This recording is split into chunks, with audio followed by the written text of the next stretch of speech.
Tinubu tax policies meant to develop Southwest. Professor Yusuf, Part 2.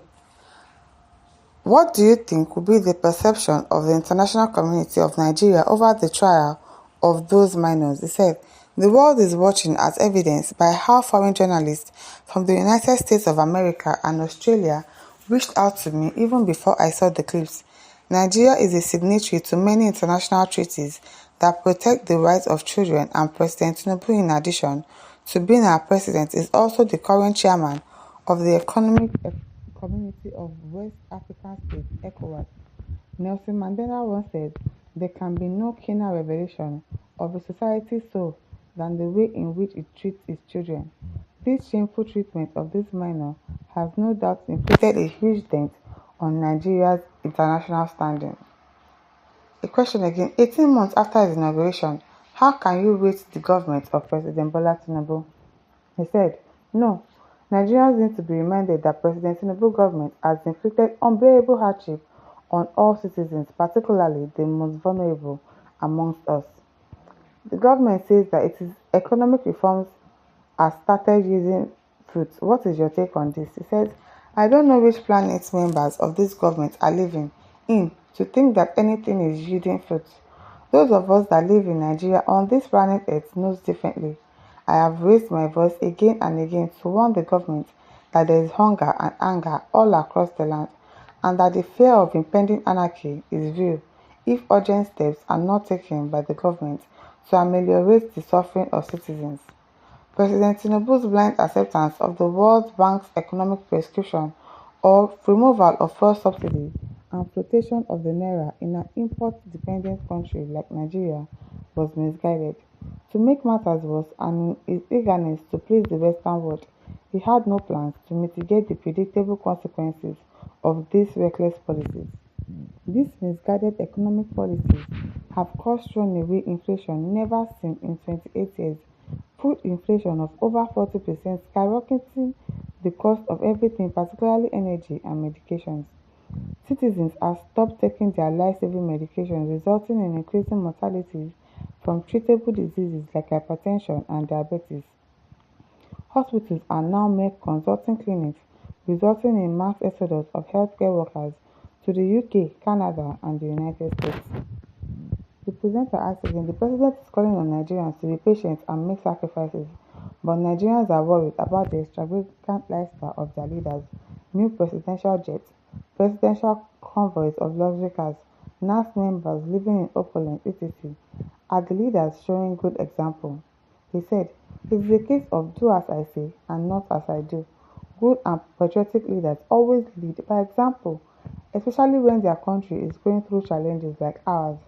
The impunity and arrogance of power exhibited by our leaders in both states and the federal government is nauseating. At a time when the country is experiencing the worst insecurity of our lifetime and hunger imposed by President Tinubu's policy, these leaders are living it up as if all is well.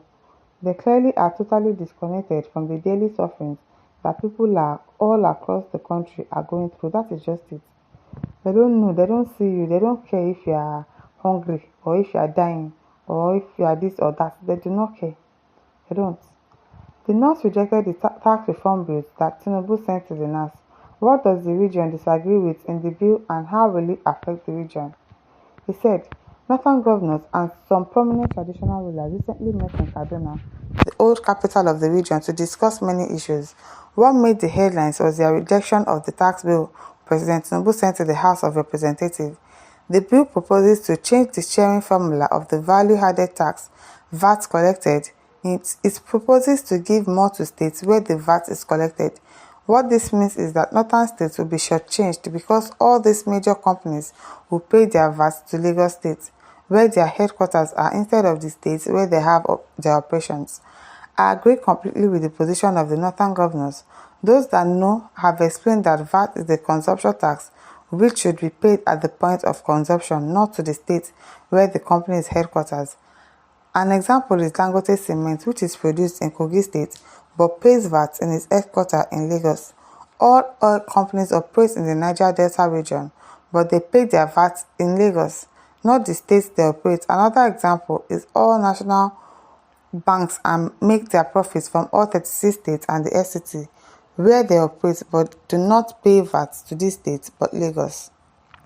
Lagos is what it is today because of the massive investment of Nigeria's Commonwealth in building all its major infrastructures of road, bridges, sea, airports and real estate, etc. But the rest of the country is not grumbling and demanding for their fair share of what accrues from this investment.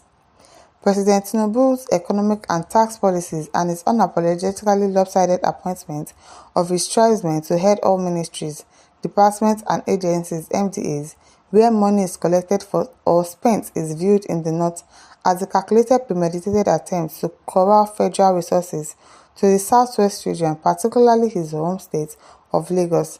This is not only dangerous but an existential threat to Nigeria's national unity. The interviewer says, "There's this clamor for regional autonomy. What is your view on this?" He said, "I do not know who is clamoring for regional autonomy. When serious countries are looking ahead, some selfish Nigerian politicians are looking to go backward. What they fail to realize is that the good old days were good because of quality of leadership that governed this region. All the regions were led by patriotic men and women. They served with all their heart, with the fear of God. We can't say the same of the current crop of selfish leaders at the helm of affairs all over this country." Okay, now, it is well.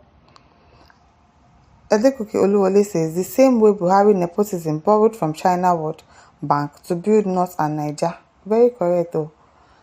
Thinking talk, when others are developing their human resources and the environment, you spend the money meant for development on pilgrimage and marrying many wives, which is decided by the elites in the region, while the children of the downtrodden are neglected to become armagiris. Now they have become nuisance to you through their vices, preventing investing in the region. The tax reforms will make you more serious in the region. You want to reap where you never sow by getting the proceeds from alcohol consumption when you don't consume it. You are hypocritical. Boyega Oni says, "VAT is collected where consumption takes place. VAT on Dangote cement consumed in Kano is for Kano. States should be proactive on calculating VAT on items produced in Lagos but consumed in their state. So also Lagos State Government collects VAT on Dangote cement or bottles of beer consumed in her domain. The VAT should be given to states to collect." Fumedola says, "Thank you, bros. The largest market for Dangote cement is in the south. The northerners don't even build houses."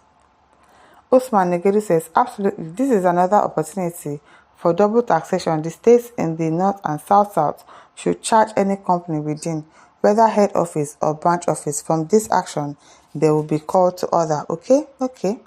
My listeners, over to you. Leave your thoughts in the comment section. Don't forget to like, to share and subscribe. Thank you for listening. See you some other time. Bye.